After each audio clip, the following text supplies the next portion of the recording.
Ang totoong lingkod bayan ay hindi bulag sa mga ginagawang trabaho at programa ng gobyerno. Hindi naninira para sa pansariling pag-angat at hindi ginagawang katatawanan ang kalusugan, buhay o kamatayan ng isang tao. Ang dating nakatunggali ni Pangulong Ferdinand R. Marcos Jr. sa kampanyahan noong 2022 na si Mayor Leni Robredo ay bukas ang mga mata at puso sa mga magagandang programa ng gobyerno. Ikinalulugod niya at pinahahalagahan ang mga ginagawa ng administrasyon ni Pangulong Marcos Jr. Hindi niya tinatago ang katotohanan sa mga Pilipino ang agresibong pagpapatupad ng pangakong pabahay para sa mga benepisyaryo.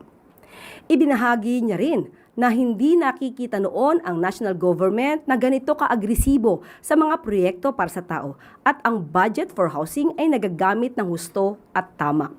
Pinuri rin ng alkade ang sipag at ang pagiging mapagkumbaba ni Secretary Jose Ramon Ping Aliling ng DSUD dahil hindi madali ang pagsasakatuparan ng mithiin na Pangulong Marcos Jr. na magkaroon ng disenteng pabahay sa ating mga kababayan. Pero kinakaya niya.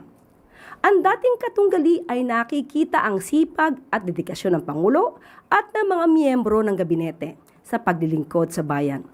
Nitong kamakailan lang ay magkasamang naglibot sa mga city sina DPWH Secretary Vince Dizon, Mayor Leni Robredo at ng Administrator Nani Almeda upang inspeksyonin ang ilang infrastructure projects sa bayan.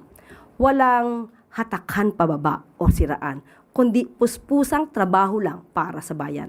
Kaya huwag magpaloko sa mga nagpapanggap na lingkod bayan pero puro paninira lang ang ginagawa at pilit binubulag ang taong bayan sa katotohanan na ang gobyernong ito ay nagtatrabaho, naglilingkod at hindi nagbabakasyon lang. Nagpapasalamat tayo sa national government. Bahagi ito ng programa ng administrasyon ni President Bongbong Marcos na talagang aggressive na pabahay para sa mga walang bahay. For a very long time, hindi natin nakita na ganito ka-aggressive yung national government as far as housing is concerned. In fact, nung nakaupo ako sa HUD-C, yung problema namin halos walang budget for housing. Pero ngayon, nakikita natin na yung budget for housing na mamaximize talaga. At lagi natin tandaan, ang bagong Pilipino, hindi ginagawang katatawanan ng kalusugan ng kapwa para iangat ang sarili.